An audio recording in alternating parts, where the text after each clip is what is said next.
Yeah,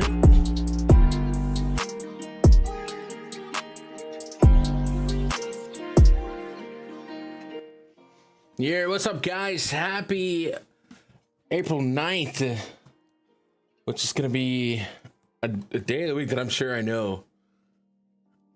It's definitely Wednesday. Hope you guys had a fun Tuesday night of baseball. Profitable in the prop betting streets. So I can't complain. We are almost ready to declare Sutter Health the new and improved cores. It's crazy. They are putting up runs out there. We're going to do this stream a lot like we did yesterday's stream. I had a lot of fun doing the daytime stream. I really did. I was able to do live projections, live more lineups were out, more information was out. Like some of these nights we've been guessing who's actually pitching, so it's a shame daytime's so cluttered, but that was fun. Hey, MLBgrind.com if you guys want access to the spreadsheet, access to the premium Discord. In that Discord,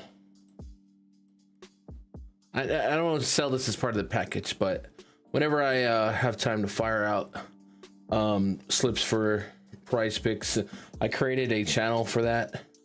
If I'm making slips, I might as well share them. I think I posted 8, 3 of them cashed for a profit. Home run card, no, we hedged the home run card with lesser difficulty props. So for instance, Ohtani, all these guys to homer. So then I try to hedge with something that's a little bit more attainable, and it didn't hit. Ohtani busted. This one does hit.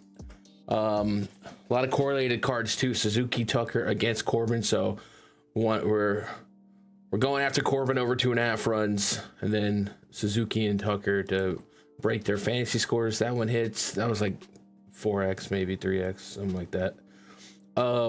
This one hits. This is I believe a 10x. Churio over fantasy points. Boy, did he. Rhys Hoskins over 1.5 hits, runs, RBIs. Freeland under 24.5 fantasy points. Yelich over 2.5 hits, runs, RBIs. William Contreras hits, run. They both homered. So clearly this is a Brewer stack against the opposing pitcher. It hits 10x's. This one doesn't hit. This one hits Suzuki, Tucker, Churio, Corbin. These are just 4 that I like. 2 leadoff guys in games that I loved, and then really just want to pick on Patrick Corbin whenever the good Lord lets us. And that's it. So those 3 put us at a nice profit. I think it's out of 8 units we made back I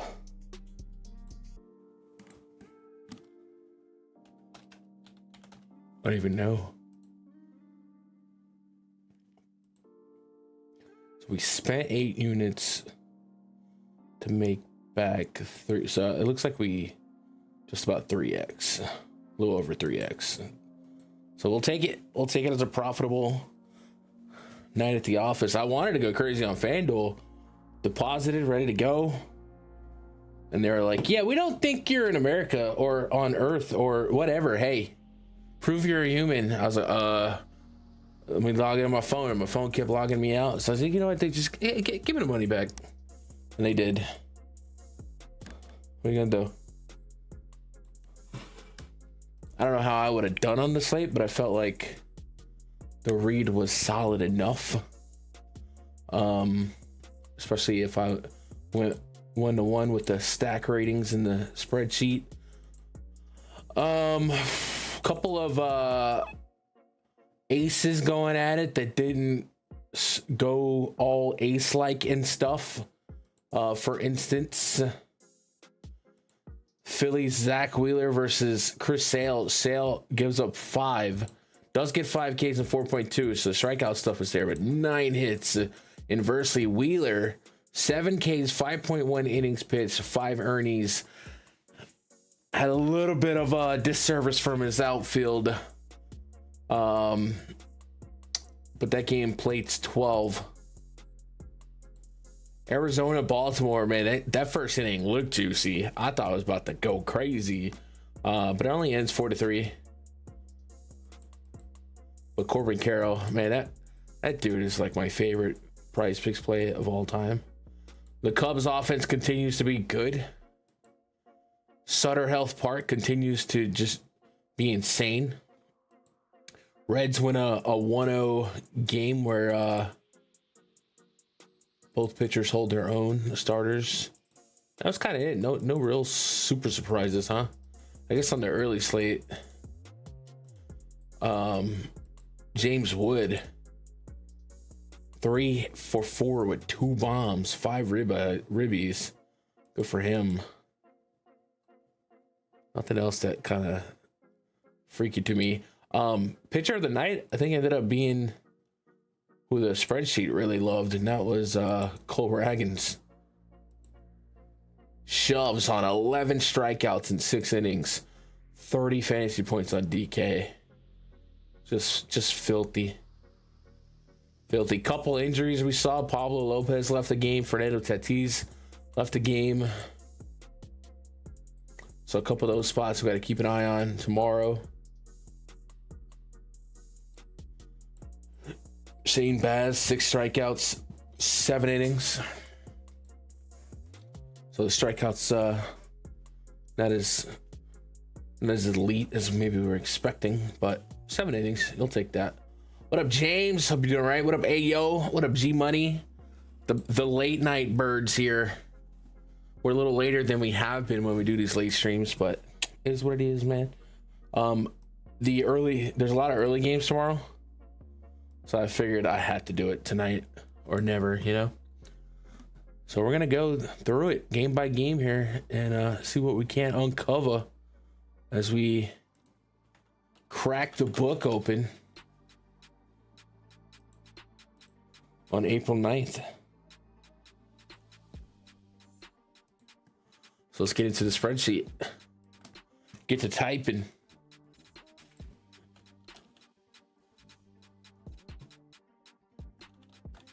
I don't know if this one's going to be on either. It is. So the Cardinals in Pittsburgh is not making that one. But I guess I should put it in the spreadsheet anyway.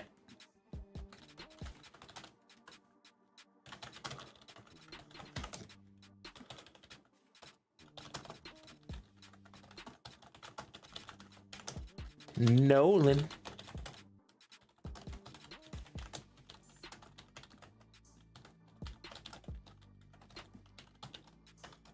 Fun night of baseball. Started rough. Yankees, man.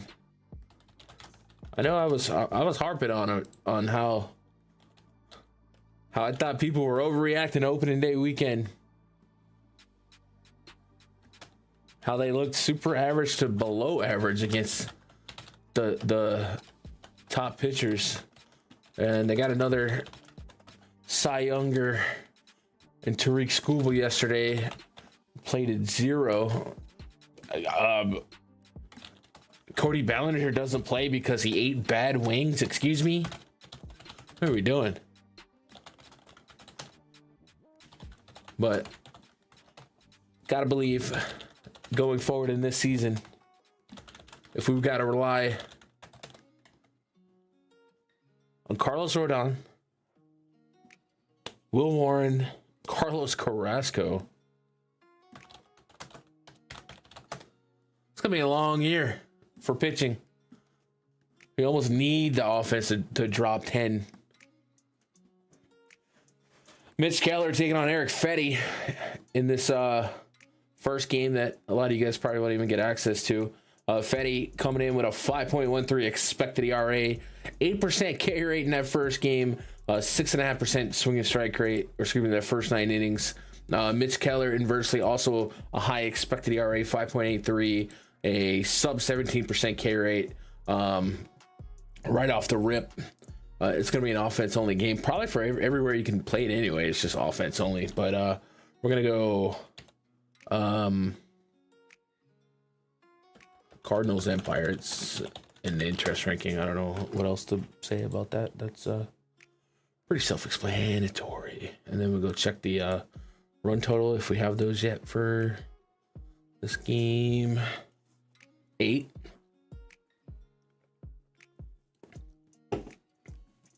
That's a pretty low run total. I guess it's not that low, but for these two pitchers, I'd probably be interested in some overaction. I'd probably be interested in like a first inning run if you can get a Yerfie.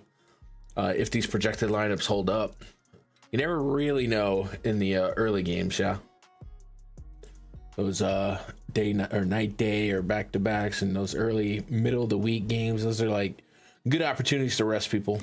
You know, what up, Diego? Hope you're doing all right. Let's matriculate on to the next one. We're going at 1:10 p.m. This looks like we're cracking open the early slates. My boy Jake, we were talking about it in the premium Discord about, man, do I start tweaking the park factors for Sutter Health? And then he went and looked at park factors this year, and Comerica was up there. And it's because they keep dropping 7+,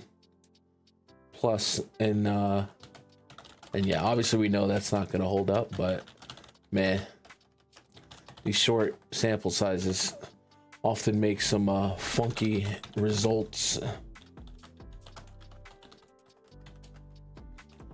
Max Fried on the pump for the Yankees.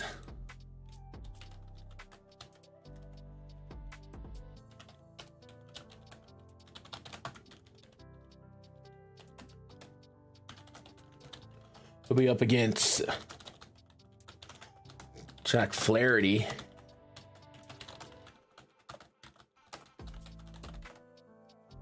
What is a B. Hicklin? Brewer Hicklin. Colt Keith. Tomas Nido.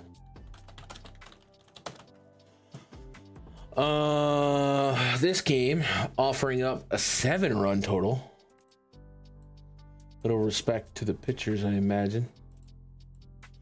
I'm not sure what the weather elements are looking like right now, but we'll start with the Fried side. Fried to start the season, almost 18% call strike, sub 10% swinging strike rate. All that's kind of in line with who we saw last year. The barrel rate's been great so far, 10.1 innings. So you want to see a little bit more strikeouts. I'm willing to wait on that. And then the whip has been a little bit elevated, a lot to do with the extremely high walk rate, particularly to lefties right now. Kind of expect that to come down. Ironically, not ironically, but he has had a walk rate to lefties 3 years straight now. But this Tigers lineup probably loads up on righties. So we do got Riley Green, Kerry Carpenter, and Colt Keith. Carpenter had a good day yesterday. Doesn't walk that much. Riley Green does. Colt Keith, not much there. So let's start this one off. I do think that the K rates of the Tigers here do look juicy. So Max Fried, enter the chat. Jack Flaherty, nice little bounce back from him after looking a little struggle bussy a couple years ago. Let's go stuff plus on him right now. 101 average stuff, below average location, below average pitching plus. Expected ERA 3.29. That's not terrible. Let's go check out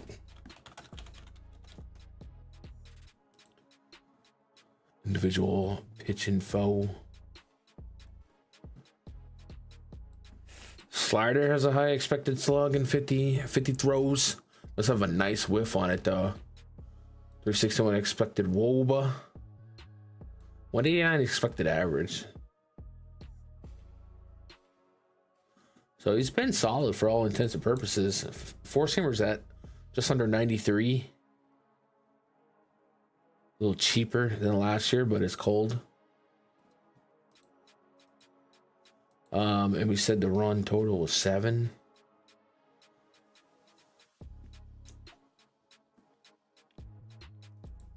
I think you have to be somewhat interested in him.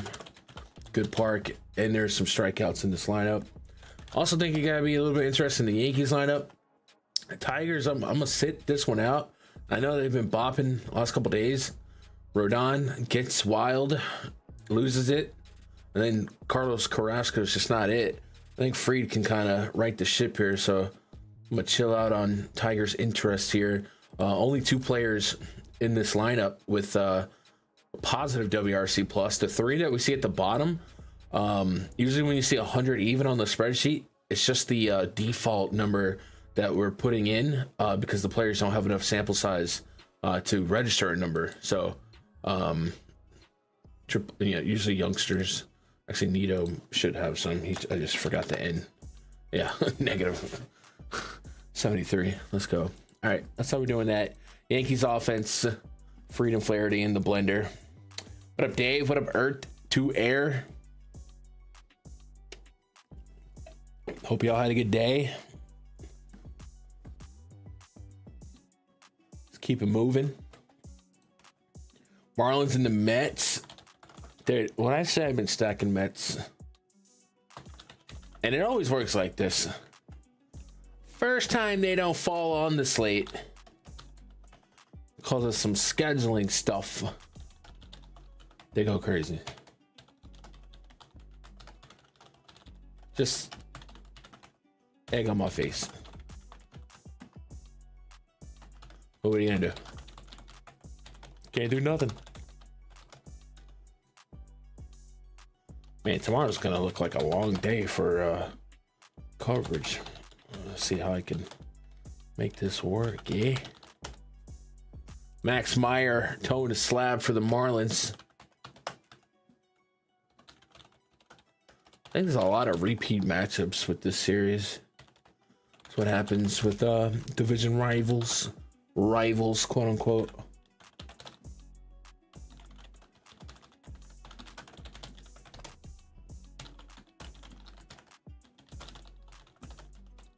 Hi, I'm Tyrone.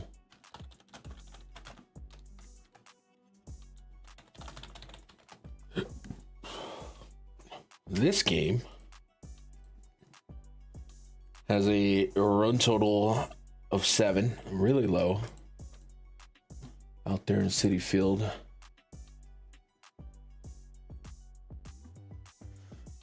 Mego's looking pretty solid, 25% K rate to start the year.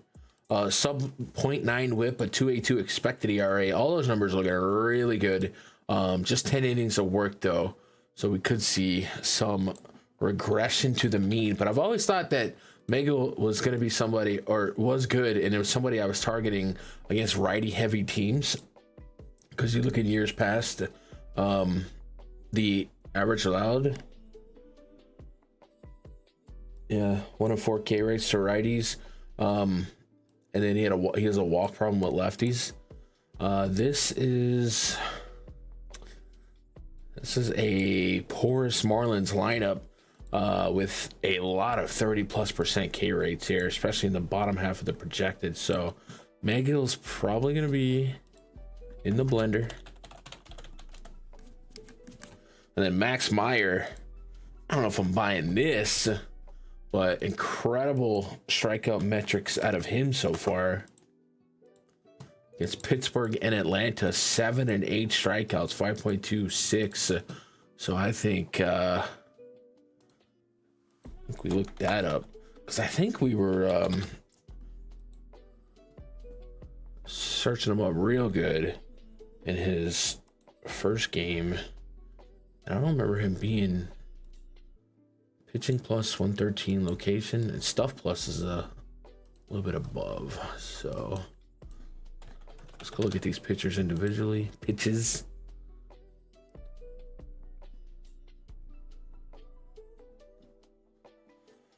Looks like the sliders is number 1 so far this season, a 159 expected batting average, 295 expected slug, 232 expected WOBA, 47% whiff is nuts, 2570 on the spin last year. That was about the same. The whiff has gone up 13%. The expected batting average was higher last year. The expected slug was higher last year.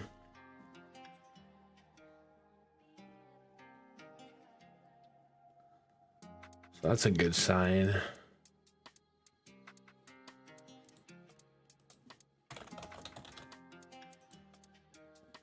See if these K's were with him coming up in the minors.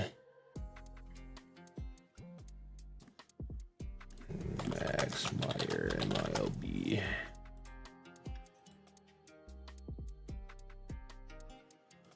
Yeah, they were 268 strikeouts and 230 innings. Buck 2 whip.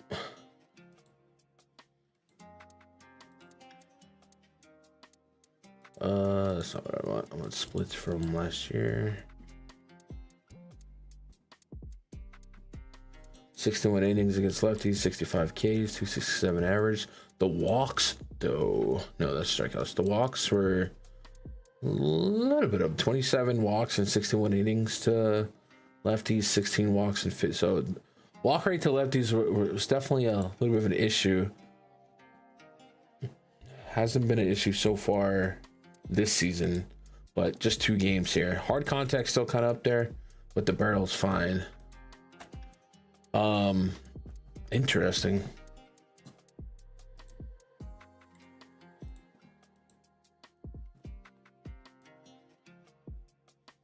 I'm a little bit interested at the price point if this stuff can hold up. He still had double-digit swing and strike rate last year. Might be a 2-sided this one. I'm gonna go Meyer on DK. I'm gonna go Mets. No Marlins. Check out that slider velo.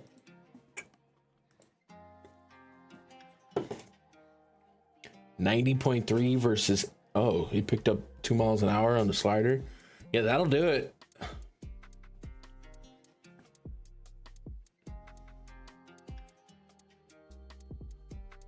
That will do it.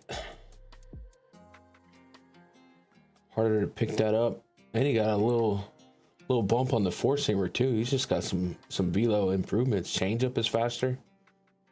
Changeup is up too. Sinker's up. He's just throwing harder. And the sweeper's slower. That's actually like a good thing. I think I'll buy into that if that's gonna hold up. So we'll go Meyer. I mean, the Mets still are a solid team against righties. Some good bats here, but it's nice to explain some short sample quote unquote anomalies when you're looking at a stat line from this year versus years prior. And it looks like velocity is the main improvement for Meyer's numbers looking the way they do.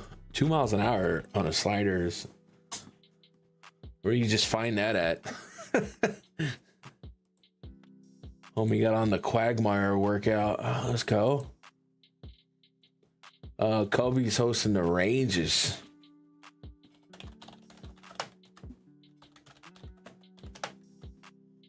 Looks like Shota Imanaga. Oh, Wyatt Langford. I think he got hurt yesterday. I think. Higgy.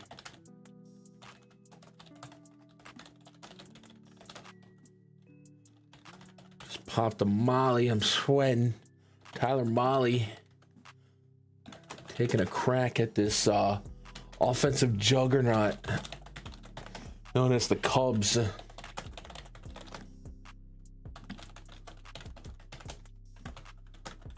This team cracks the code on Nate Eovaldi.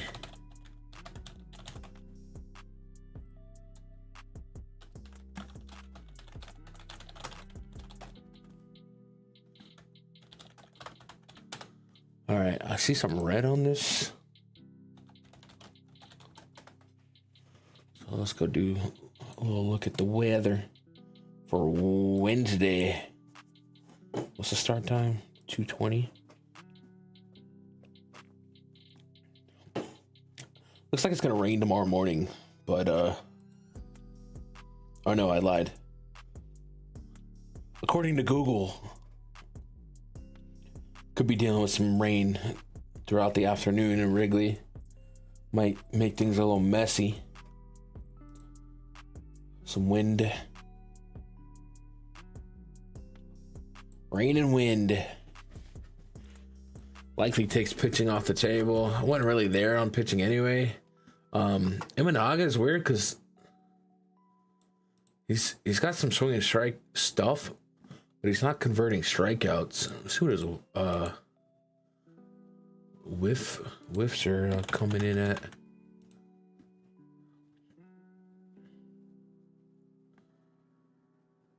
30 on the split, 26 on the four-seamer, 28 on the sweeper. 412 expected slug on the four-seamer. Woba 338. We'll put a game note here for premium subscribers. Keep an eye on weather. Could be rainy and windy. And the wind just really gonna come down to which way is it blowing. We'll put a yellow right here. And go from there. Molly's probably not it for me. I just I don't know if I'm the weather, first of all, if it's gonna be wet. We'll see which way the wind does go. And then this offense has been so good. Outside of one guy at the top, I'm just saying, it's a fun stack, and I feel like they've just been really good for me whenever I target them. So let's keep it going. Cubs on the interest ranking.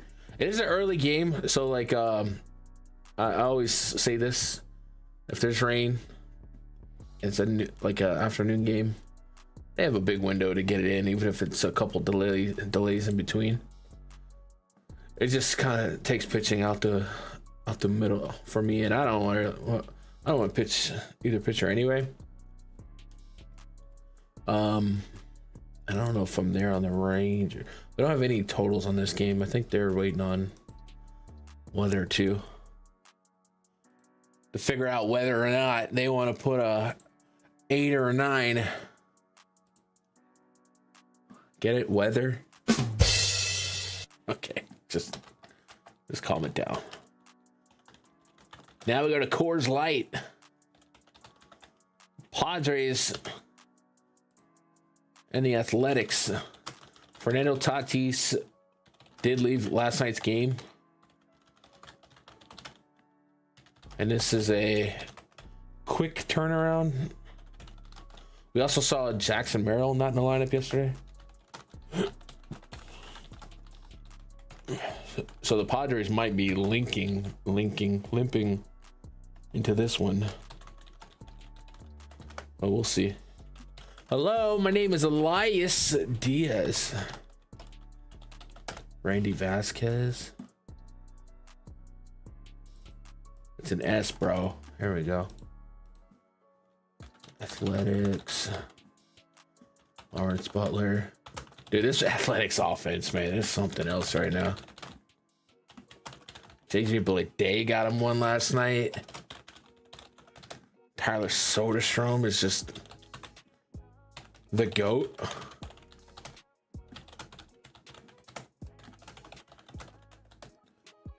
I need to come up with a resolution for this Max Muncy and the spreadsheet nonsense.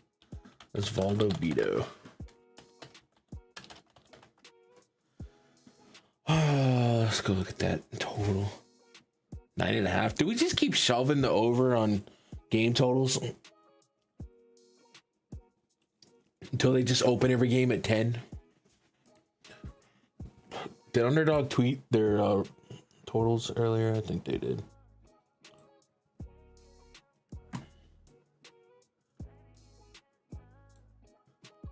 Zach Eflin to be shut down for a week. 21, 11, 12, 9, and 14.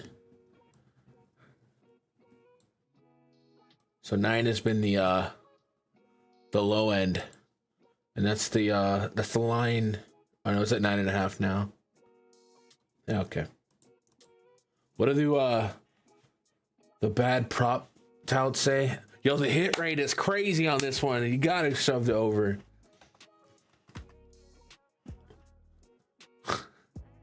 Vasquez 11% swing K rate so far, 4% swinging strike rate. That's not good. 82 pitches his last outing.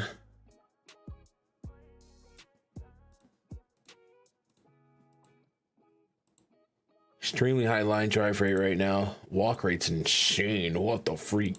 12% to lefties, 31% to righties. He hasn't given up a hit to a righty.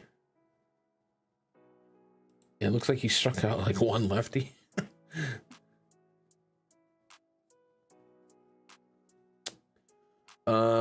So we're going Athletics off the rip. Beto, 1.5 whip, 4.5 expected ERA.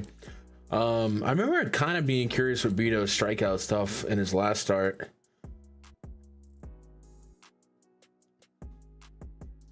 But the Padres not really a team I target for strikeouts.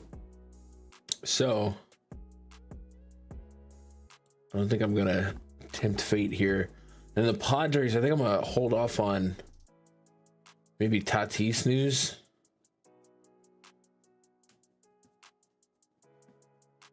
Otherwise, I'm kind of interested. Your sport book has 8.5 on the Cub game, Anthony. All right. Cronenworth, yeah, Jake Cronenworth did leave with an injury too. Yeah, it could be rough. Yeah, what up, DT? What up, Unique?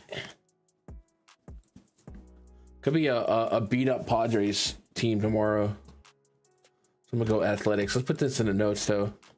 Padres saw injuries to Tatis, Cronenworth yesterday. Keep an eye on their status. It likely moves their do they have a line with those injuries?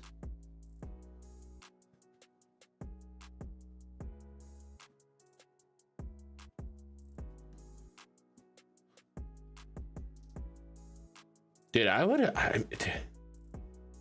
you can't, I guess you can't.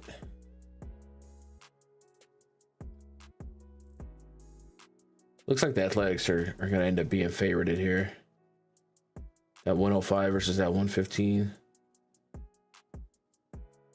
But, yeah. That'll be a fun spot to jump on there. Athletics minus 1.5? Who says no?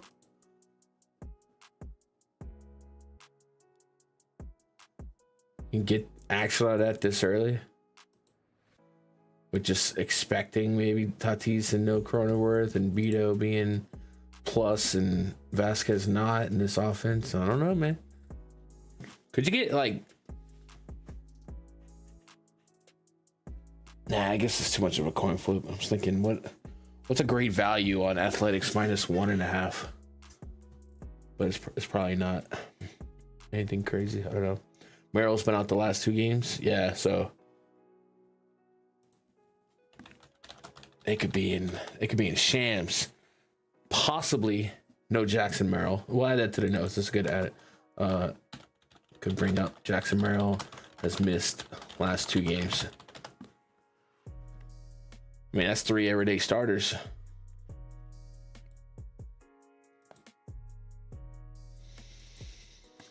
It's a good spot for Athletics to lay it on them. And I don't know, if you watch this early, it might be worth taking some shots on early bets on Athletics, giving up some points or something. Because if they roster a lineup without Tatis, Cronenworth, and Jackson Merrill, I mean, it's Manny Machado and Xander, and go get them. But that's baseball, Susan. Let's go back to Chase Field. Now, yesterday when we looked at Chase Field's roof status, it looked like they projected the roof to be closed today. So it moves the needle a little bit towards the advantage of pitching. But it's still 2 pretty fun offenses. They just were, oh man. What do the kids say? Edging? They were edging last night. Mom, Dad's saying edging in returns at baseball. Whatever she said, she's lying.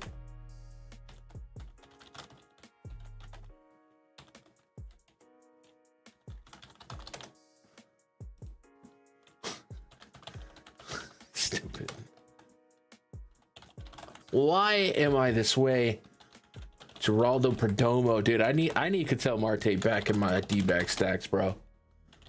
The linchpin. Crazy play in Arizona yesterday. The reason the walls were like shaking but never collapsed was a little fluky. But essentially at one point, dude, is that play on Twitter somewhere? Jake, let me see. Gary Sanchez. I'm just gonna type Gary Sanchez and see if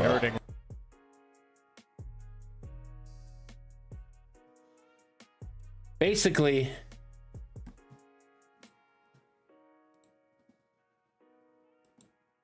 these spots last year and hurting runners. We'll play it. They got Keegan Aiken on the mound. Me personally, I was sweating Merrill Kelly's quality start. He had already gotten it. He went through 6. He came back out and had 2 base runners and then got tossed after walking O'Neill. They inherited as a throw to first from Sanchez is not it. Or this ain't it, huh? That's not the play. Is that the play?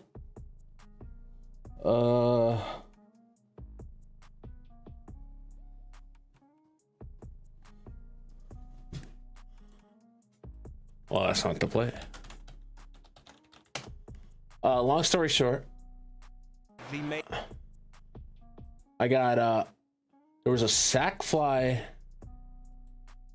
by Jackson Holiday that also ended up being second a double play. It's a double play. That's not it. John Boy has it? Okay.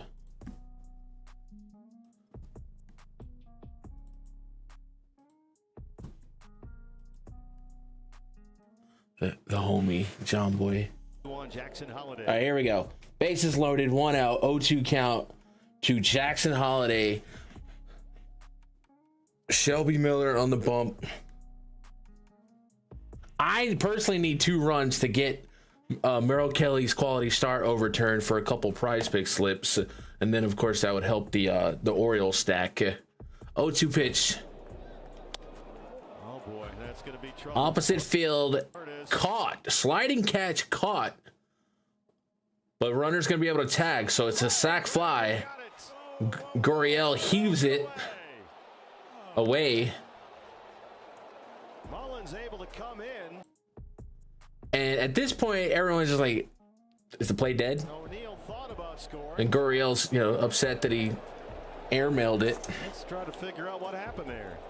There's a lot of question here as to whether a catch was made out in left field. It looked like Gurriel did get the glove under the ball, no problem. But wait, So there's more. Tags up, comes home on the overthrow. O'Neill almost came all the way around third.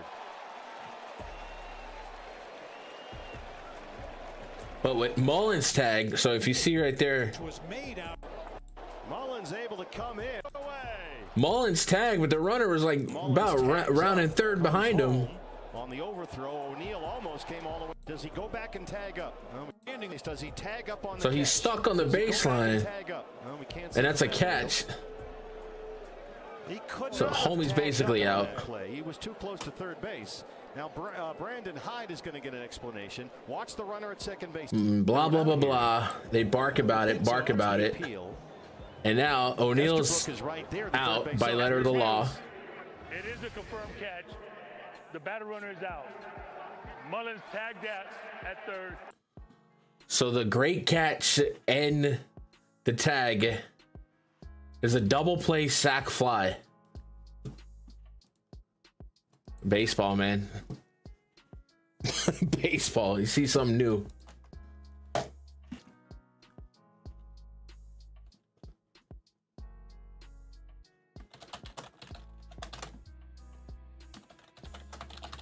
And I needed him to score, get that quality start yanked. Although, yeah, I think I could have faded. If they yanked the quality start, I could have got away with the win points. But it's all right. I still needed Gunnar Henderson to do anything, and he really didn't. Fat taking on Creamer tomorrow. We got a run total out there of 9. A little juice on the over right now. Like I said, yesterday when I looked, it looked like the roof was going to be closed. They could call it and change it, but right now they listed as closed. So you gotta remember, in the middle of the day in Arizona, it's basically hot no matter what the month. Creamer, strikeouts have not been there this year. He's not a big strikeout guy anyway. Maybe a room for some increasement on the K rate. The whip is 1.5. I feel like it shouldn't be that green. Hello. There we go. Not somebody I ever target, and I like this D-backs lineup. And then inversely, Brandon Pfaadt, his strikeouts haven't been there. Barrel rate's a little bit elevated, with the expected ERA being through the roof here. So I'm, even with the roof shut, I'm back on the offenses here, not really getting to the pitching. That's how we do that. Did Tatis and Cronenworth get hurt or taken out because they losing? They got hurt.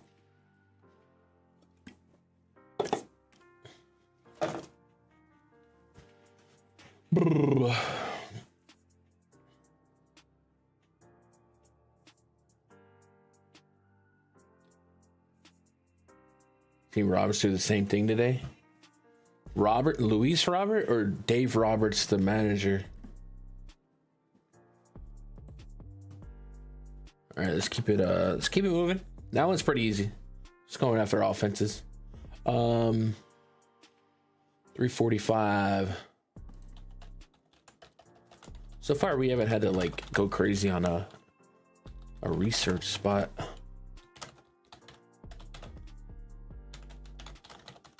But I like that though. That's what the spreadsheet's for. Expedite all of this. The first couple starts where you gotta dig into spring training and blah, blah, blah, blah. It takes long. Now that we start having some data. Dude, I can't type right now. Encarnacion Strand, Jesus. Spencer Steer. Jake Fraley. Former Yankee great Jose Trevino. Nick Martinez on the bump for the Reds. I believe Verlander pitched against the Reds in Cincy. I don't remember it going well for him. I'll double check that.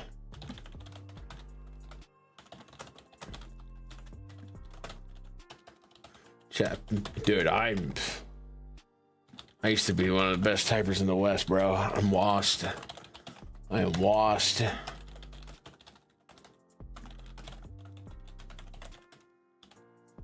that Tyler Fitzgerald? Yeah. All right, and then Verlander. Day game out there in Oracle. It helps. Run total for this one. 7.5. Coin flippy. Giants are minus 150. Verlander 191 on the whip so far this season. 138 last season. The strikeouts have diminished sub 20% overall. We'll go look at his baseball savant. See what this velo is looking like too.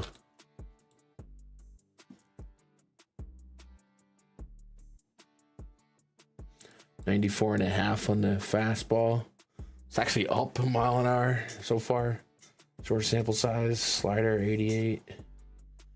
Slider's up a little bit. Sinker. I guess he said, oh, he only threw 2 sinkers last year. 630 expected slug on the fastball. 759 expected slug on the slider. Is that good? That's a problem. That's over 60% of his pitches right there.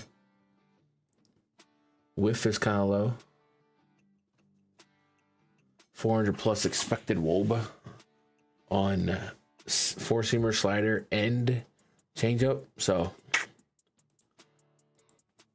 it's not throwing quality pitches, that's for sure. This Reds team is a who's who of who's that with one player on the lineup with any resemblance of green in the WRC plus, but sometimes bad hitting beats bad pitching. Kind of on the fence with what to do here. 7.5. It's like I don't want to play Verlander, but do I want to stack Reds? You know, it's the old. I think I do. I think I do, but I think I go substack because it might be a paper cut stack with stolen bases. Nick Martinez under a 20% K rate since the beginning of last year. Overall, xFIP to righties, aggregate 4+. It's gonna go half and half here. It's like he suffers from home runs to lefties. Yeah, he's not somebody I'm running from either. So I think we're going giant. Maybe I'm just an idiot. But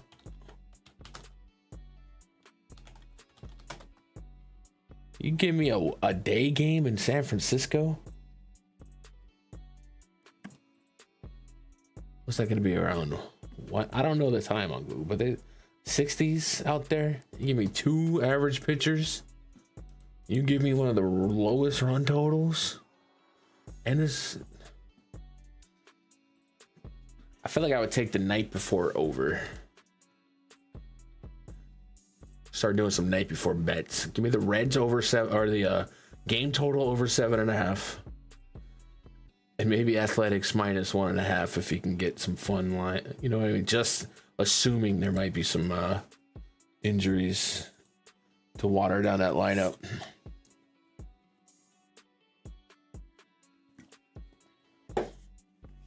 What's up, Marco? Paulo? We've been all right.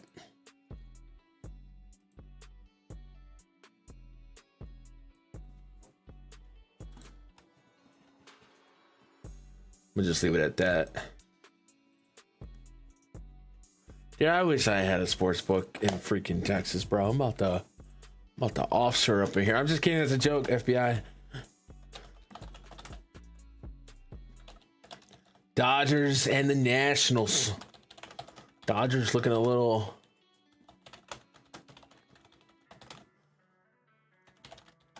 bleed ready lately after an incredible start, but hey, that start kind of gave them the ability to take some uncharacteristic L's as they kill time for their pitching to healthen up. That Landon has a real knack for pitching.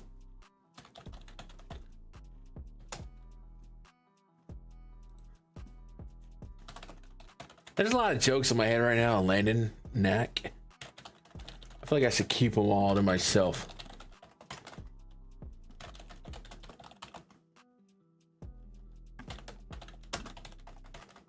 You could say Landon strip, which is stupid. Why would you say that? Paul DeYoung, Dylan Cruz, done, move on. Jake Irvin taking on Landon Knack. Maybe, I don't know. That's a weird name for a starting pitcher. Meaning, is that really the starter? It's got 3.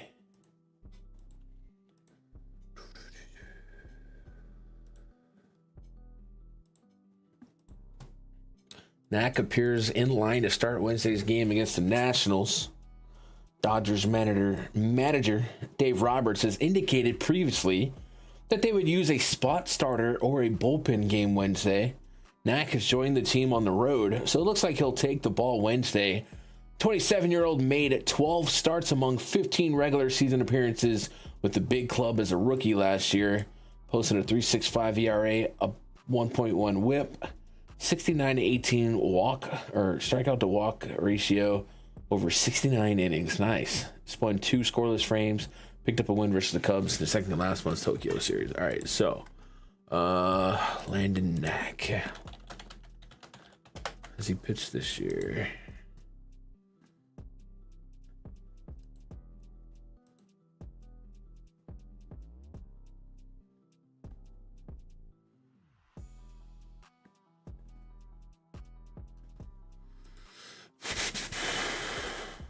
plenty of sample from last year, I guess, to lean on. A little bit of a hard contact problem.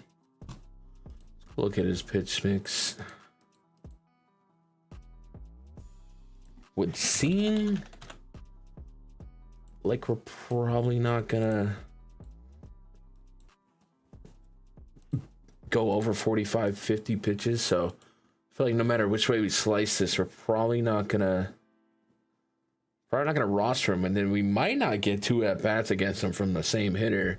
Maybe at the top of the order a couple times, but just out of curiosity, what are we working with? 4 pitches, 4-seamer, changeup, knuckle curve. Going back to last year, the 4-seamer needed some work done.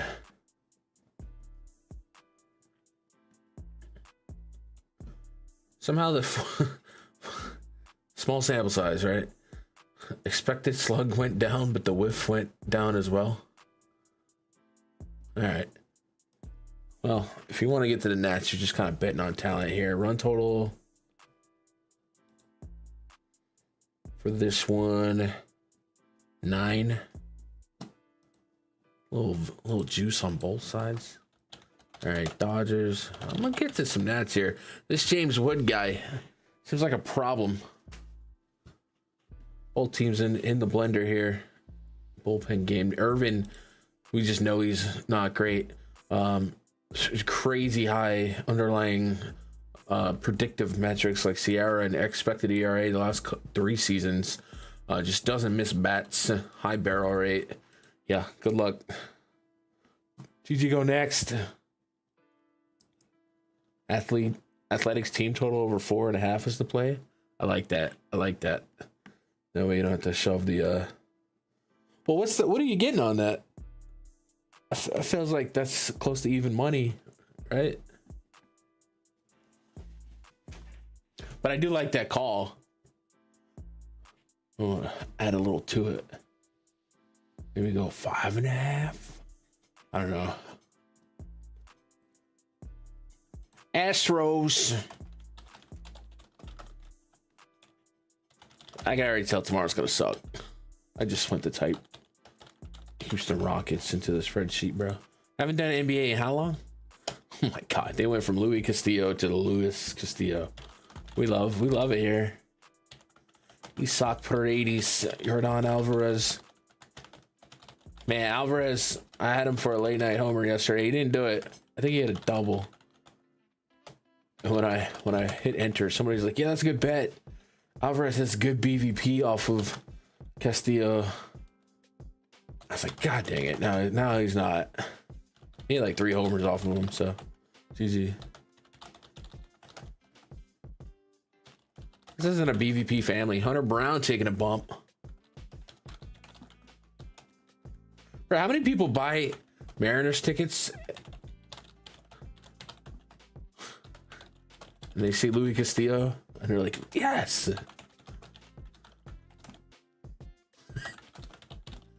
They're like, wait, he cut his hair? What's going on here?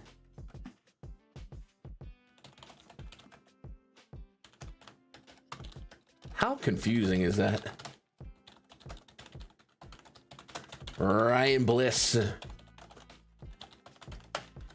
All right, Luis F. Castillo.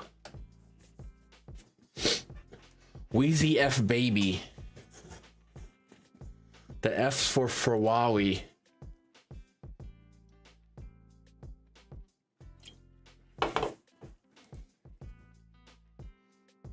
Seven and a half run total here.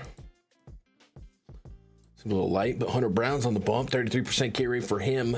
Sub 4 expected ERA. Sierra's nice, 2.23. Hunter Brown's kind of like, I'm not gonna put him in the, ironically, Hunter. Yeah, it's funny, Hunter Green. But they kind of remind me of each other a little bit when you just ignore certain qualities about their physical appearance. Brown has a fast fastball, and so far this season's pushing 98 miles an hour average.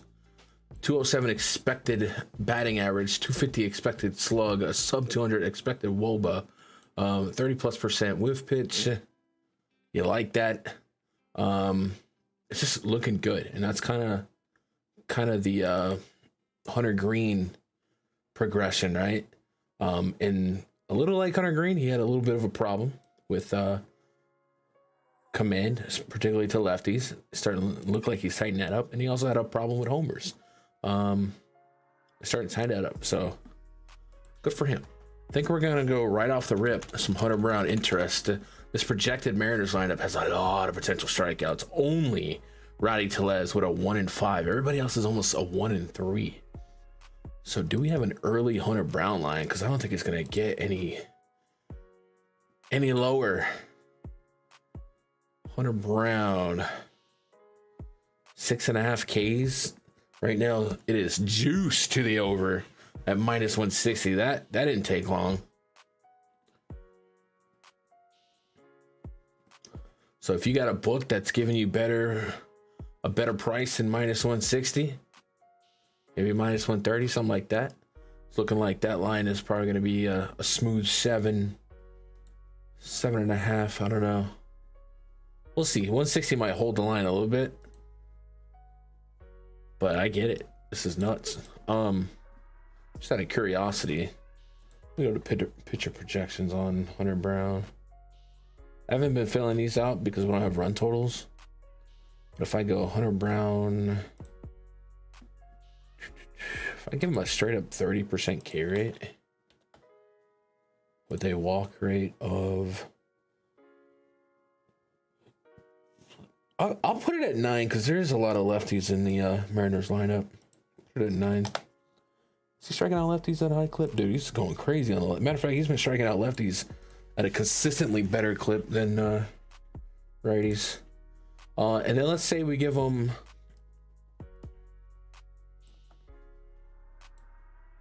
I'm gonna put it at 17.5, but I'll be willing to go 18. 17.5 outs gives me 7.4 strikeouts with that projected lineup, which is what I think is gonna be reflected in the market if this 160 keeps going. But obviously, if he can go through 6 innings, it goes up another decimal. So Hunter Brown's looking good for strikeouts, at least. Do we have a Hunter Brown early? Would be nice. Okay. Oh, they already got him at 7, but I'd take the push line.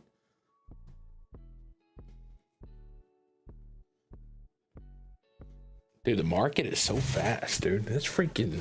Go to bed, people. Go to bed.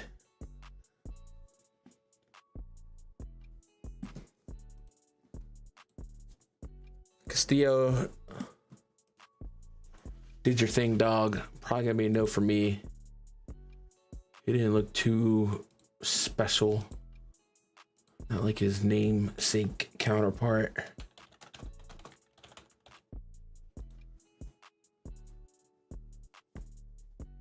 Astros game over. What's the cheap feature of the day? I hit with your boobage call. Boobage. That was a couple days ago. Dude, Cole Ragans today, dude. You're a madman for playing boobage against the Orioles. But he was like top 3 on the spreadsheet, so. Numbers. Sometimes it's hard to pitch against teams you like and know are good. But sometimes you just have to take a shot on the numbers, yeah. Mr. Castillo has not had a K per 9 above 7 since 2022. Good xFIPs though, except when you get to the big leagues. Actually, not even this year in the minors. Yeah, you just gotta show me something. Decent ground ball rate ish in the minors. I'm not pitching them, that's for sure.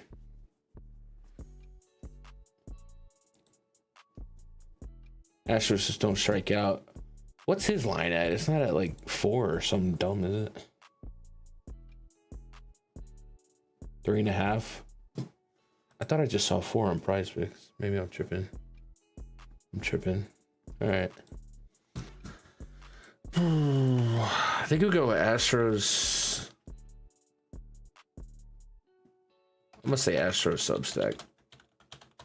It's really, man, Jordan, Christian Walker, maybe some Altuve Paredes.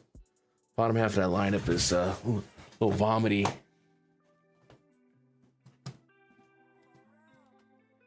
Is that it for... Where does the 6-10 game fall? Anywhere?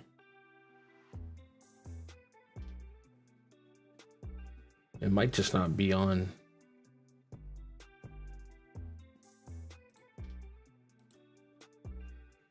Yeah, it just floats. I guess I'll put it in the spreadsheet anyway. Why not?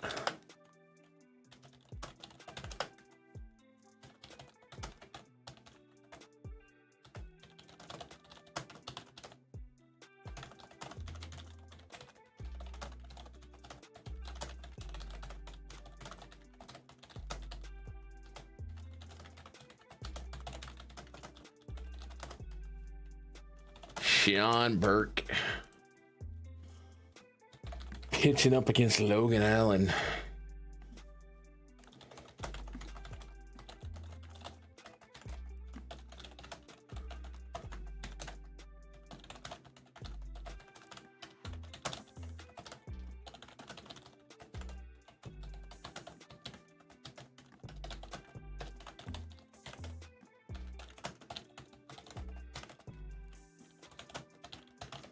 White Sox against a lefty. In this projected lineup, we got Vaughn and Sosa with anything above average WRC plus. It is an incredible amount of red. We've kind of gone through this a few times. And every time I get on a strikeout prop against them, it doesn't work. Luckily for me, with Logan Allen, I'm not that interested in attacking strikeout props. But now we have the unstoppable force and movable object of suck going head to head. Expected ERA for Allen through the roof, 3 years straight. We'll pull up his Savant.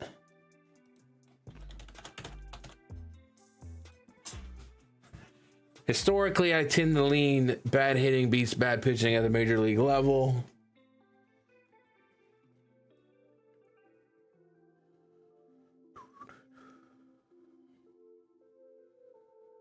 But I just, oh man, it doesn't feel good, you know. It just doesn't feel great.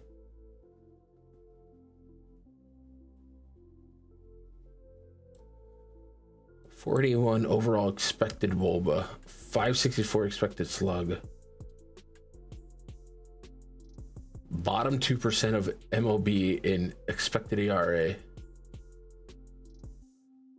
And last year he was bottom in the league and most all of that too. I mean, he's going through it over there, trying to figure it out.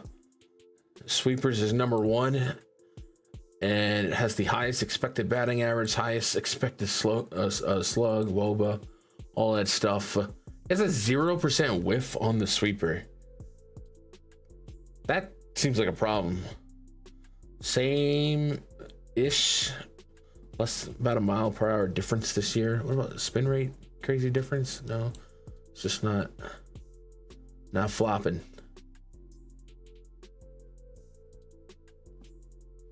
Guess it's only off a 4 batted ball event, so gotta be a little conservative. But yeah, my goodness, that's bad. I mean, it's bad. What's the run totals here? 7.5. Some juice on the under. Interesting. Sean Burke on the other side here, almost a 20% barrel rate. That's not what you want. That's not what you want. Let's see if that's heavily influenced by one game or not.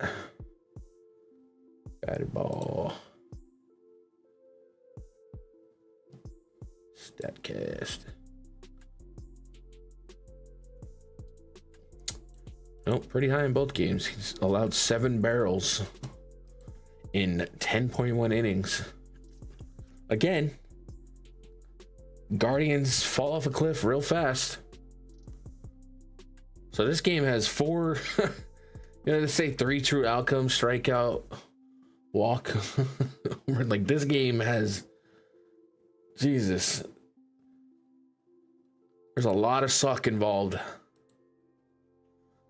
It might be a good thing this isn't on a slate. It's not on either Fanduel slates, right?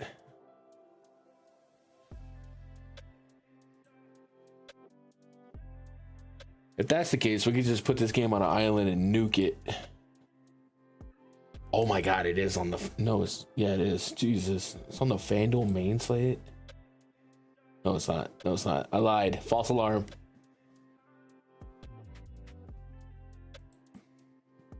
Okay, cool. So I'm happy I don't have to make a decision here.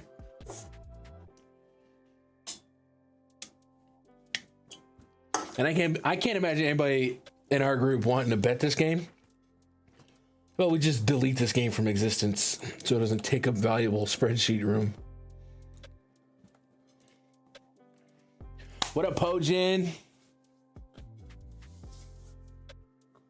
Today was but considering yesterday, I should expect some regression. Watching Spanish-American War documentaries for live chat responses. Spanish-American Wars, like Spain or Mexico? Is that racist?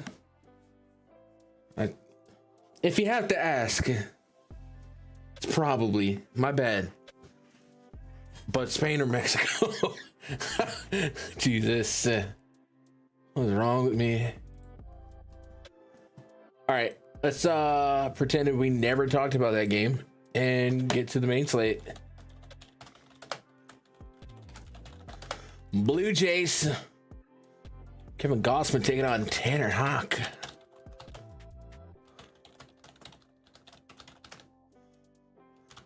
Vladimir Guerrero, he's still hunting. He's still searching. But he got paid, so does it matter? Springer got him one. I posted a tweet that popped up on my timeline from something called Pickett. And long story short, one of the bets that they've tracked is Vladdy to homer, and it looked like it was pushing $1 billion, and he hasn't done it. And I kind of joked.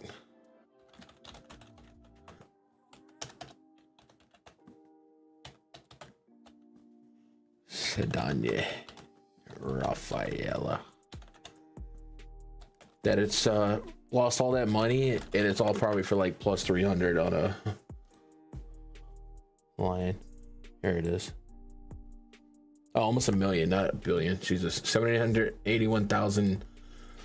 So Vladdy Jr. has played 11 games this season, not hit a homer. We've tracked over 89,000 losing bets for more than 781,000 on him to hit a homer. That's tough. That's tough. Today's the day. No, it's been a rough start for him. But if you look at his batted ball data, Vladdy, that is, it's not good. It's not what you want. Maybe I'm a hater, but I feel like that contract sucked. Like 14 years for that guy. I mean, he's short term maybe good, but you look at his body type. I don't know, man. I don't know if that's 14-year commitment right there. You know. What am I doing? Oh, I want to go look at his batted ball data. Here we go. Batting stats. Sweet spot, 29% of the time. Okay. 451 expected slug. Okay.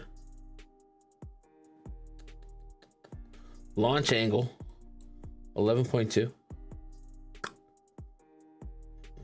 Maybe it'll turn around. 9% barrel. All right. Maybe. I thought the last time I looked at it, he had kind of like a negative launch angle.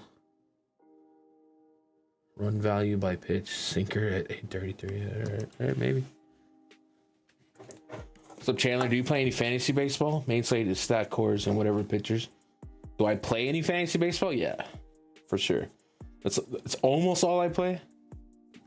Although I've kind of made it a mission to kind of figure out PrizePicks a little bit, because I understand that the community of researching this stuff is a little bit broader than DFS these days. But that's how I cut my teeth and learned everything is through DFS grinding.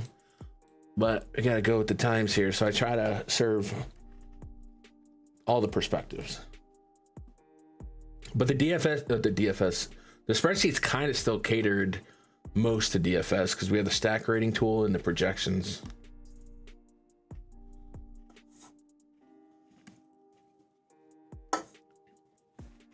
Gossman on the bump sub, 10% K rate so far this season.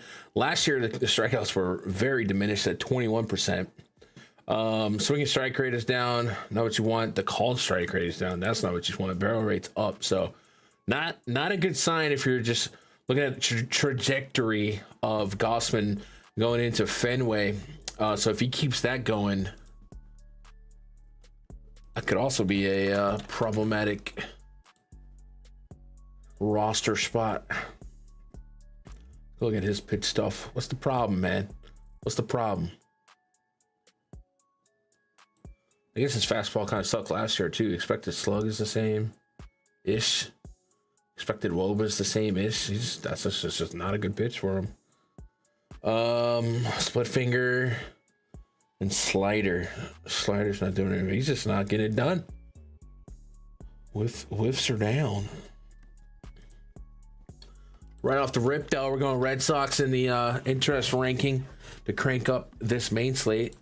Quick peek at the run total here. 8.5? That must be a Hawk thing.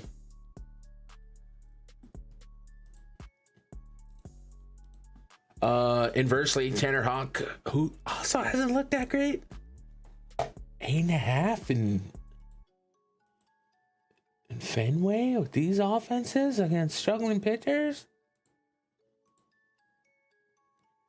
Okay. All right. Whatever, man. Whatever. Hawk swing and strike has been less than 10% going back to the beginning of last year. This is a low K rate team anyway.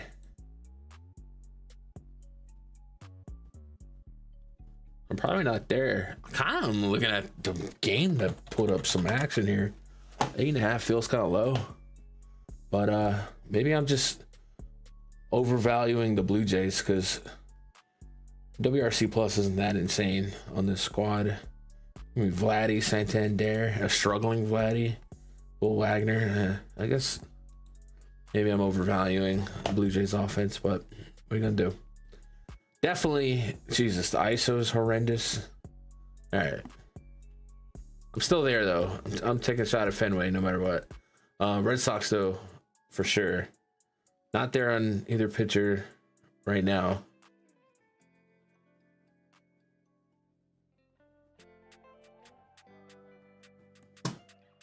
It's a Red Sox team total. If it's split down the middle.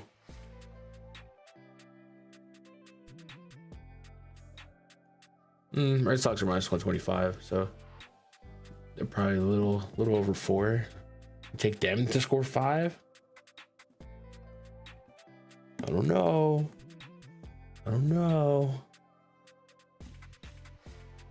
Alternate total runs. Let's see. You can get athletics. Oh, that's just for games. You can't get team totals here.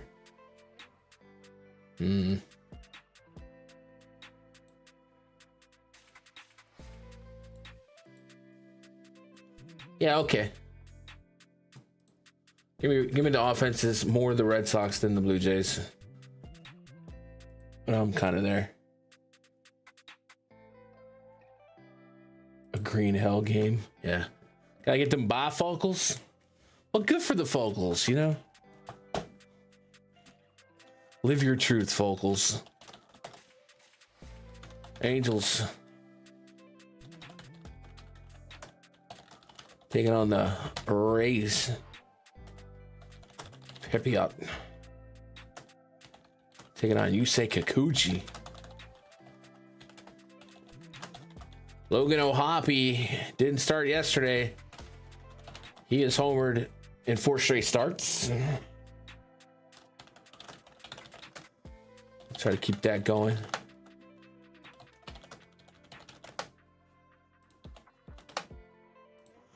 Out there in Steinbrenner Field now, after that west to east travel, they get a night of rest.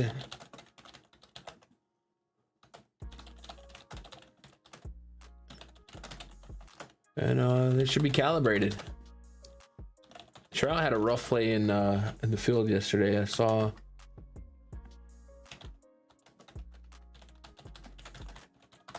You know, Aaron Judge.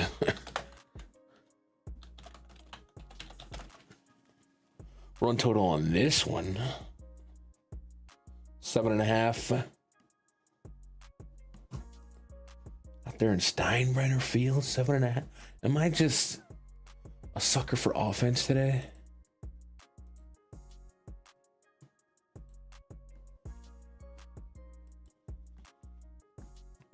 I guess both pitchers are okay, not great. 4.3 expected ERA for Kikuchi so far. A pristine whip. The home runs have certainly been there. And Steinbrenner Field, if it's anything like Yankee Stadium, which is similar dimensions, probably not going to help his home run problem. But this lineup might. Yandy Diaz, Brandon Lau, only hitters with a elevated ISO against lefties. And only 4 guys with a five guys with positive WRC pluses in that split. It's basically Yandy Diaz. Brandon Lau, maybe I'm sleeping on him. Pepiot, 15% K rate so far to righties, striking out lefties at a high clip going back to last year. So we got to assume that the righty strikeouts are going to come back, at least be 1 and 4 like they used to be. It's a strikeout prone team. So, all right, I'm not going to disagree with the total now that I'm looking at how bad the teams are. But do I want to get there? The 9K price tag on both pitchers feels so rough on Fanduel. Especially Kikuchi, since his metrics are screaming at me. High barrel rate, low swing and strike rate, low K rate. But am I just dogging him for small sample and we expect that to come back? I don't know. Let's look at it. The Cards got him, but the White Sox game seemed all right. Let's see.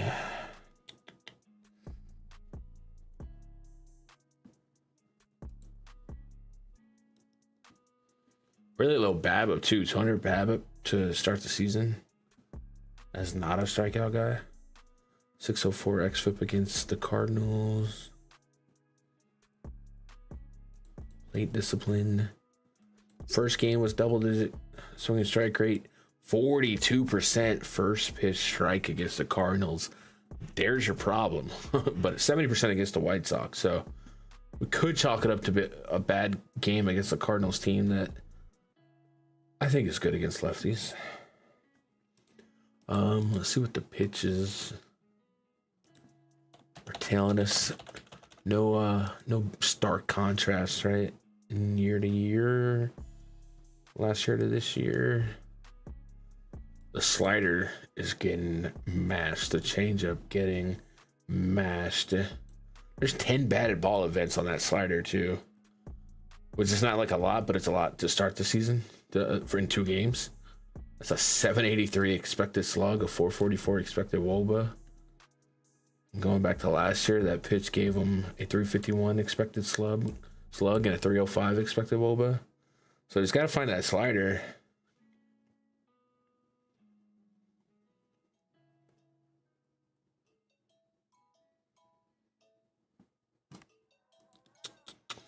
Man, this game's kind of just I think that I at least will give the Angels a little bit of a nudge, even though their overall metrics are down. I feel like that series in Cleveland kind of showed me that they can breathe some life, and now we're starting to see some positive WRC pluses in a lane here. Look past Taylor Ward, Rengifo, but definitely Trout, Soler, Moncada, working that WRC plus up in small sample, and Logan O'Hoppe, 4 starts in a row with a bomb, so he cracks that lineup. You know, you got to get past these K rates, but it's at least there in a hitter-friendly park. So I'm gonna introduce some Angels. But this is one of those games. If you show me a lineup with either pitcher, I'd be like, yeah, I can see the strikeouts. It's not insane. But if we're talking boom bust, like I think the Angel stack still has some boom potential. But they also have some bust potential. So I think Pepiot on DK is like a maybe. Maybe SP2 on the wrong tab here. Let's go gun. Wrong tab in it. Got to 88 pitches last time out. Man, the Rockies and the Pirates. You should be. I guess he did shelve against the Rockies. Pirates kind of scrapped him.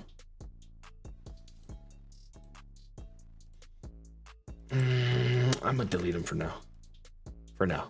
Give me Angels. And then a Rays Substack, and it's really going to be hyper focused on the top, likely. But historically, Kevin Cash has been kind of annoying at swapping guys out. But Yandy Diaz, Brandon Lau, Chris Morel, if he doesn't get fired into the sun after the game he had yesterday. It wouldn't be crazy for him to get benched after yesterday. It was rough. He got robbed by Zach Hampel. I'm going to delete Substack. I'll just put Angels for now. I just talked all the way in a circle on that game. What up, Rob? Hope you're doing all right. Got to rotate your phone. Aw, is that old baseball stadium at the boardwalk and baseball park near Bradenton? Yeah, I don't know.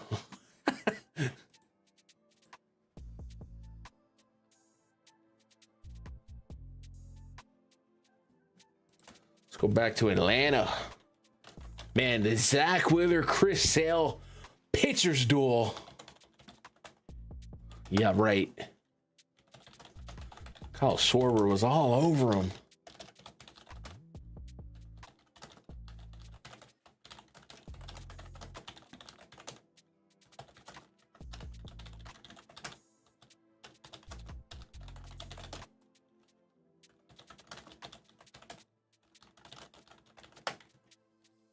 Taiwan Walker. Wow. There's a name I was missing out on. Michael Harris leading off, maybe. Austin Riley, by the way.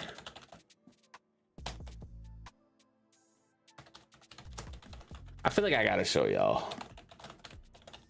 If you played Austin Riley yesterday, you got credit for a double.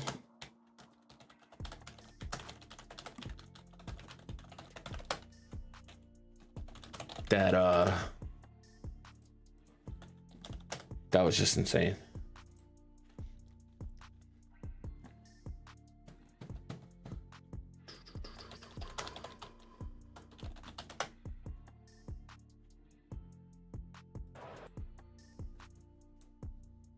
This is your Austin Riley double off of Zach Wheeler, who was protecting a 1-run lead in the bottom of the second. Austin out to left center. There's two guys there, right? I got it. Right? Underneath. Right? It. Oh, no! Bruh. Nobody caught it. Sosa and Rojas didn't communicate, and Riley gets to second base. Well, this is interesting as we talk about with Sosa, first start ever in left. Do you know how mad if I'm Zach Wheeler I would be in that situation? Hey, congrats on the double, Austin Riley. Grant Holmes, 5 innings so far, 22.7% K rate, 11% swing and strike rate.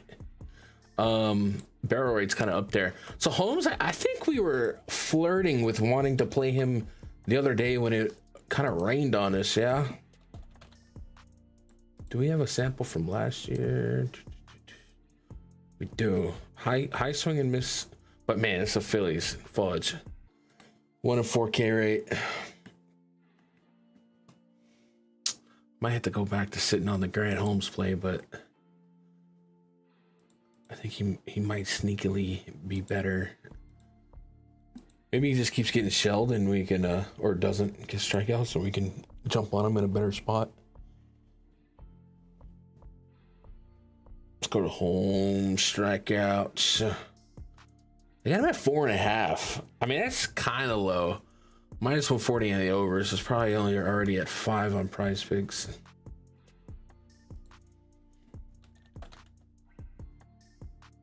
No, they don't even have a line here. Anyway, Holmes certainly looks like he's got some ability to miss some bats on his way up. We saw it in his 1-4 K rate last year with his 16% swing and strike rate. But I remember looking at his minor league stuff on the way up, and he has 764 Ks and 735 innings, so well over a K per inning. He's good at getting some strikeouts. And if we look at his splits, he strikes out both sides over a K per inning. A little bit more 1-to-1 against lefties, but he's got the ability to go out there and get you some Ks. With that said, this Phillies team projects a lot better against righties. 4.5 is light. Looks like it's already moving. It's not worth jumping on it now.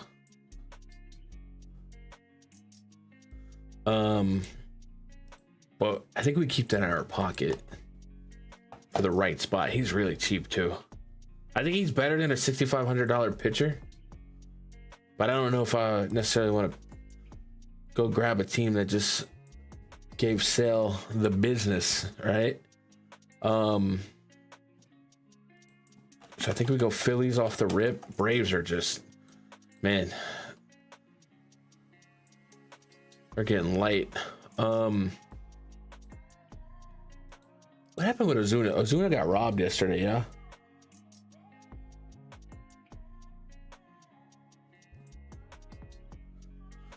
I'm gonna go Phillies. I think Sean Murphy got into one. I'm gonna go Phillies. I can't play Taijuan Walker in 2025. I'm gonna trust that Walker looks more like his last year self. So we'll go Brave Substack.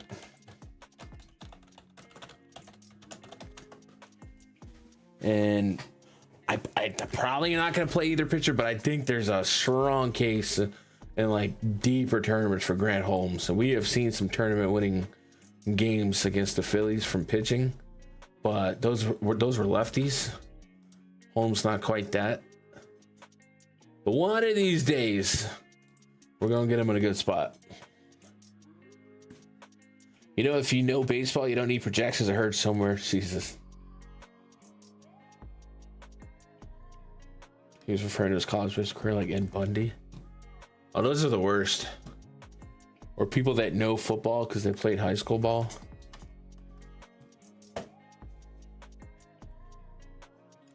The worst. I don't know. I openly, when I moved from New York to Texas, right around the 7th grade in New York, dude, we didn't talk about football in school. I was all over the wrestling, you know, the 90s Attitude Era. It was a glorious time.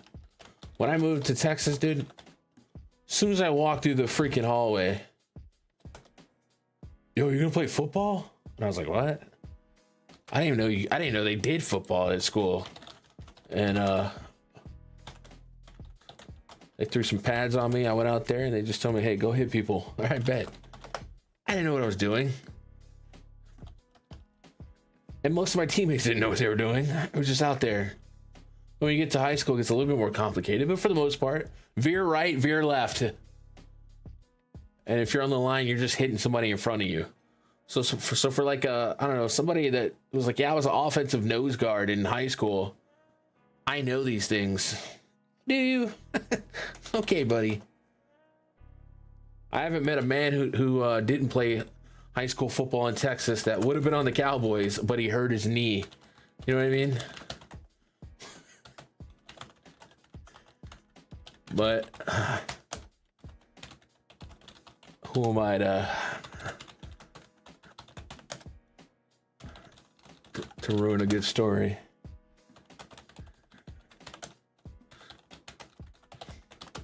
That's such a common dude. You know how many times I've heard that? Yeah, the Cowboys wanted me, but I hurt my knee in high school. Yeah, okay, brother. Joe Ryan taking on Seth Lugo.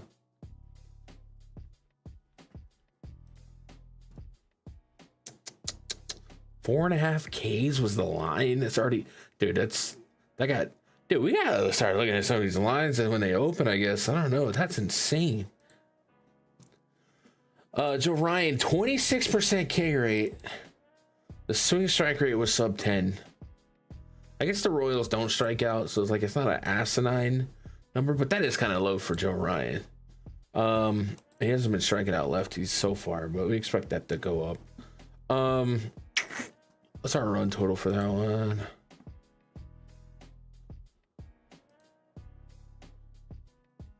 Seven and a half.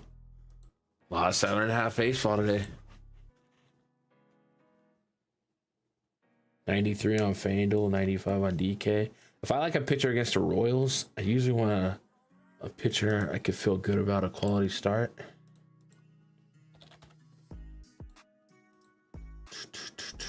$83, 81 and 83.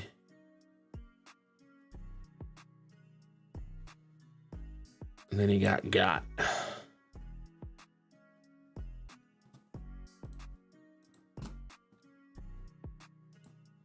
What does Stuff Plus tell us about Joe Ryan this year?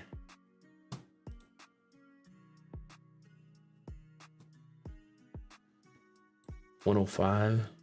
About on pace with his career.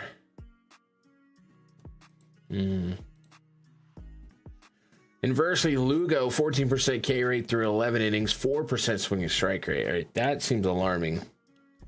That his swinging strike rate has been cut in half from the last 2 seasons. So we might go see why. But we're going to do all this just to not play him. But I guess it answers some questions. So, none of his pitches have over a 22 whiff percentage. And last season, we saw over 22 on the curveball at 34, the slurve at 28, the cutter, the changeup, the split. This season, the slurve he threw 9 times. Didn't get any whiffs. I mean, we're splitting hairs here because we're talking single digit pitch usage. It looks like that explains the drastic drop. Expected batting average is 290 on the fastball so far. Last year it was 250. The cutter's at 480. Last year it was 210. So the cutter looks like a problem pitch right now. 847 expected slug, 540 wOBA. Yep, there's your problem. They're not swinging at the slurve and they're killing your cutter. So how do the Twins do against the cutter?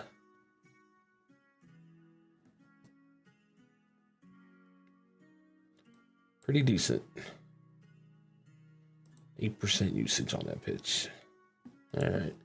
Well, I think I'm not pitching either pitcher.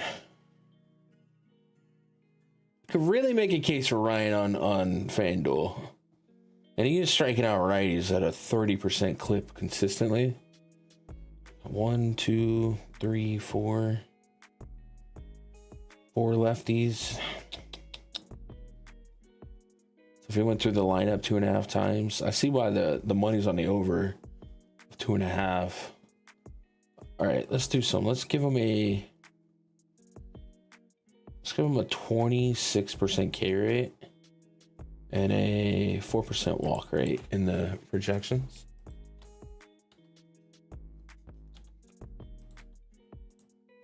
And then what kind of outs projected are we working with, Joey? Nothing. So since he's gone 5, I'm gonna give him one more for now. I'll give him 16.5 as a conservative projection. When I do that, it spits out 5. So I see the 4.5 getting slammed. You're 17.5, still a 5. All right. So I'm dude, these projections are pretty good, dude. I can't wait to let's put it back at 16.5. Pretty in line with the Vegas, I guess. What's the deal with the Cubs? They've been raking. That's a fun team, bro. I like teams that are constructed to where they can complement each other. And I think that team's offense is. Sure, they've had some softer matchups. But that's a fun team, dude. If that team, I wouldn't say snuck into the playoffs because NL Central sucks. Brewers, Cardinals, right? They should run away with that division, to be honest. This might be a sneaky buy team at the deadline. They should mop this division. Reds and Pirates probably a non-factor. Brewers are limping with their pitching staff. Hey, but shout out to the Brewers for this little 6-5 here. Because didn't they start 0-5 or something? I don't know. Let's see. Brewers score. And I remember we kind of spotlighted that. Somebody was complaining about it. 0-1, 2, 3, 4. They started 0-4, then went 1-4, 2. Yeah, they've been kind of clawing their way back in it. So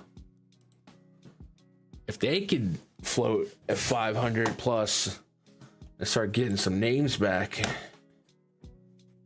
that'd be good for them. I don't know what to do with this game.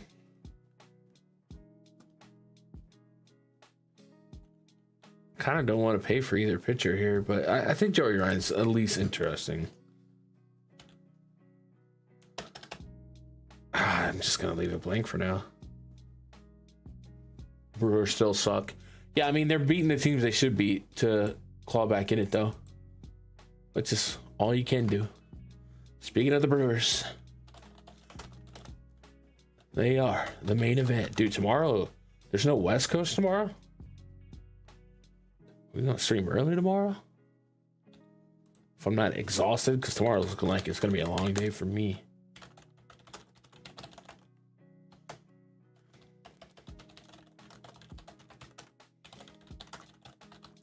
Oh, William, not Wilson. We are headed back to Coors Field.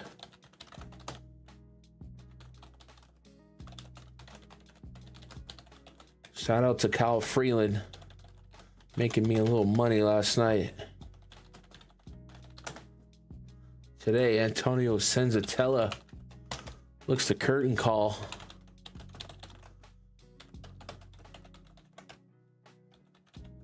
Ezekiel. Hey, what's your name? Ezekiel. Oh, wait. I hit the wrong button. It's not on. There we go. F you, Ezekiel. There we go. We did all that for a bit, and all I did was F things up. Nice. Nice, gun. What, I can't sneeze? I forget the soundboard's kind kind of set up for when I'm not typing. It's not the same. And Sean Bouchard? Dude, I swear I worked with a guy named Sean Bouchard. He was a little weird. A little bit weird. Run total for course. What do we got? Game lines. 10.5. Oh yeah, that's what you want. Highest run total on the slate. Oh, I'm the highest total in the room. Tyler Alexander pitching for the Brewers.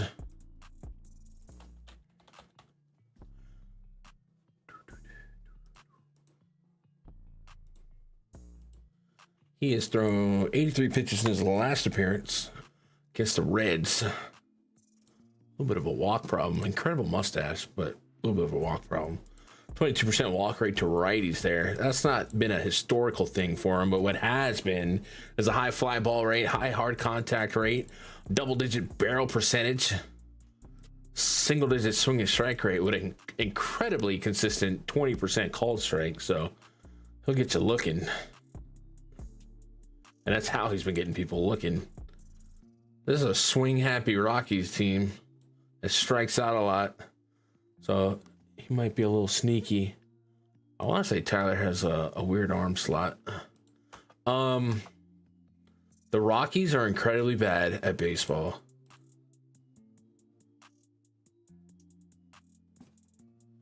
They just are. They scored 1 run yesterday. That was a Freddie Peralta. I think Doyle got him 1. Tyler Alexander, I know Freddie Peralta, and you, sir, are no Freddie Peralta, but my God, the Rockies suck. A 6K for Alexander could be fun.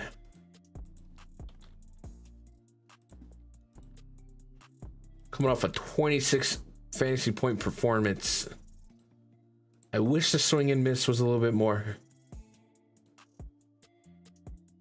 But honestly, the swing and strike rate, it's bound to be single digits when your call strike is 20%. So the call, if you just go off of like CSW percent, he probably looks like the best pitcher on the slate. Let's go look at whiffs, right?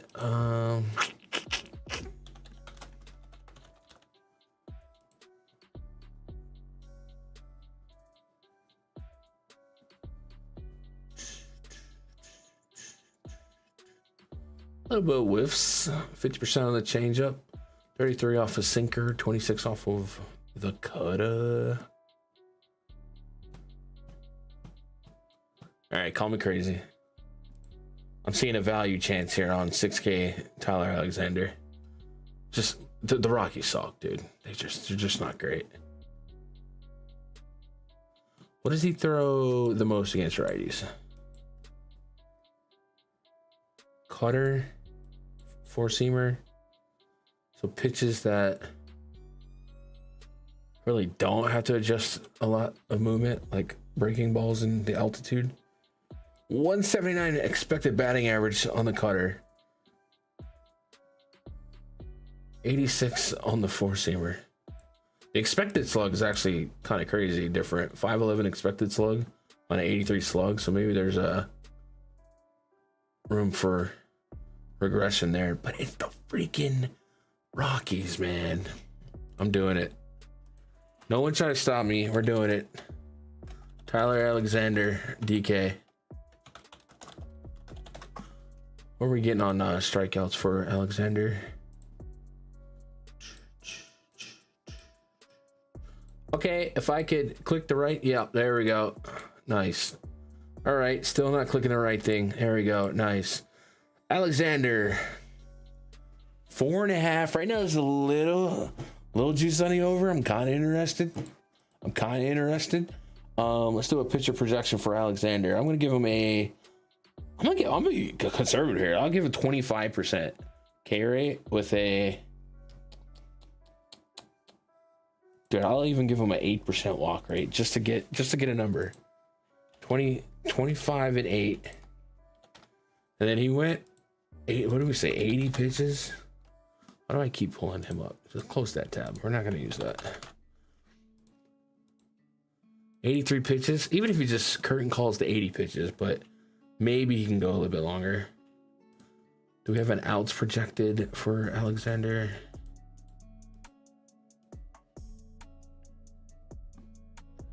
We do not. 15. I'm gonna go 16 and a half again. Let's give him 5 innings and an out and a hook. That spits back. Oh wait, this isn't giving me. It's not giving me the opposing teams. Formula. There you go.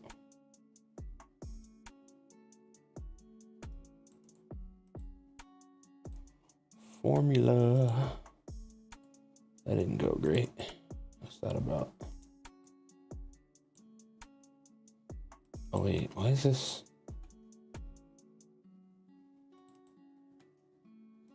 I'll move this formula down. That's right.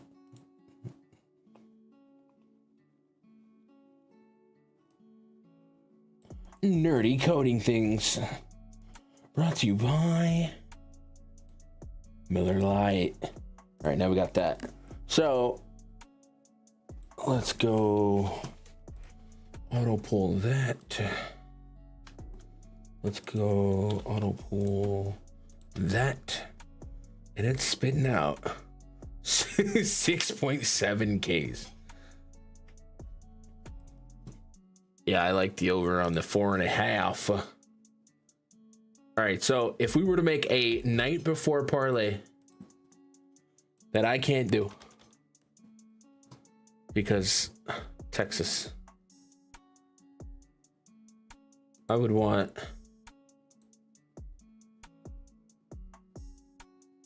Alexander over 4.5.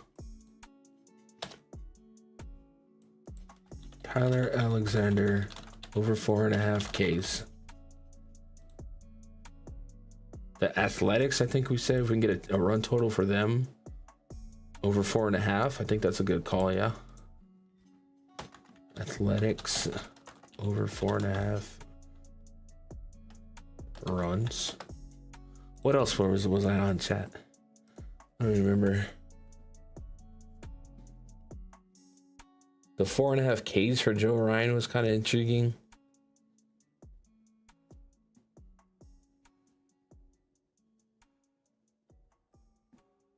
Seems to be, Hunter Brown strikeouts, I think, was the other one.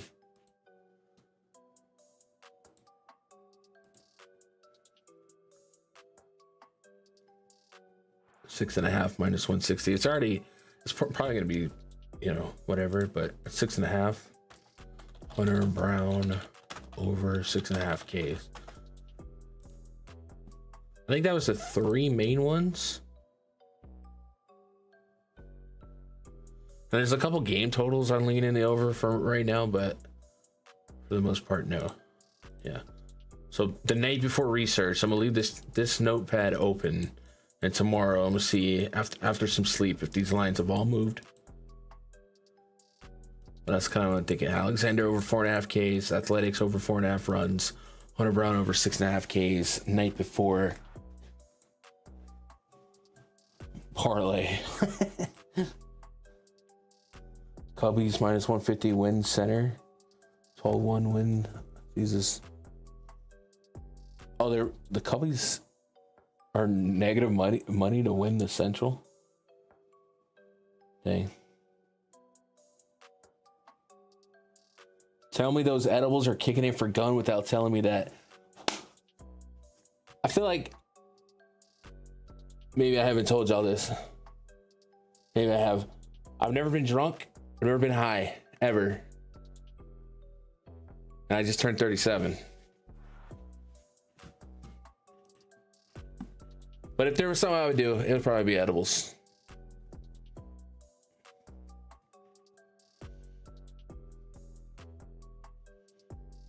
That's one of my favorite videos ever. Don't you bring my mother into this? Don't you bring my mother into this. My mother's a saint.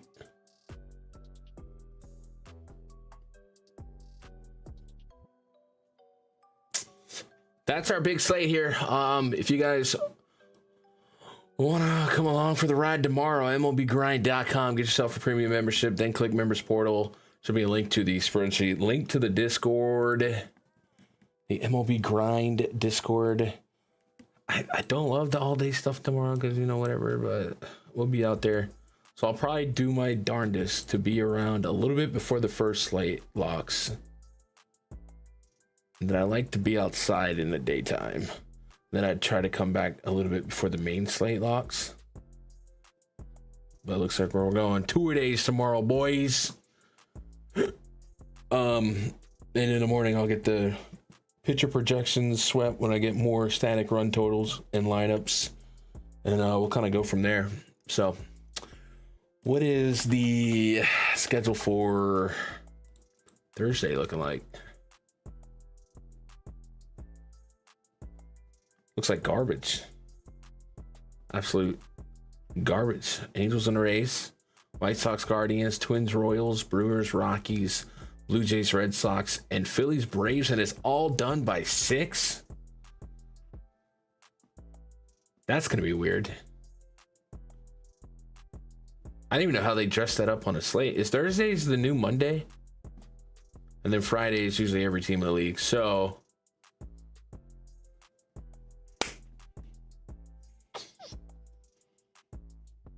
I'm gonna say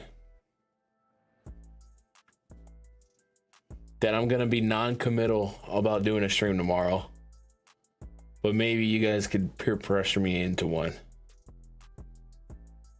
'Cause this looks like a ugly DFS slate, a 4-gamer probably, maybe 5 on Fanduel with cores.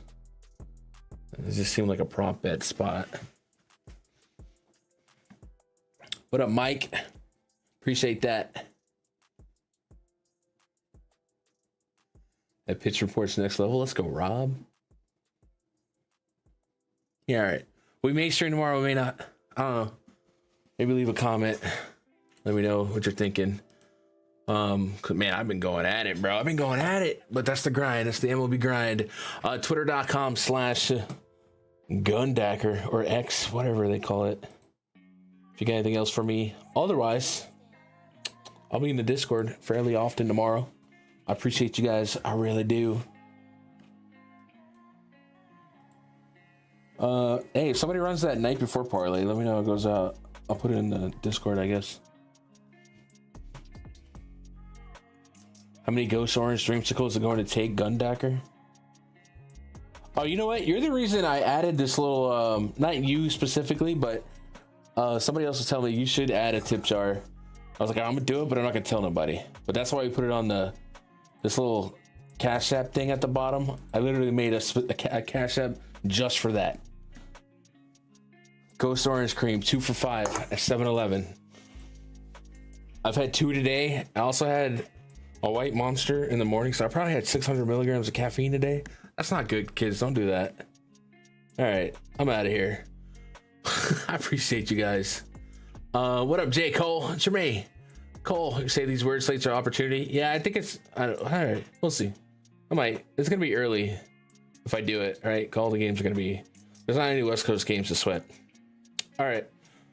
I appreciate you guys. Tell somebody you love them. Good luck. God bless. Go win some money.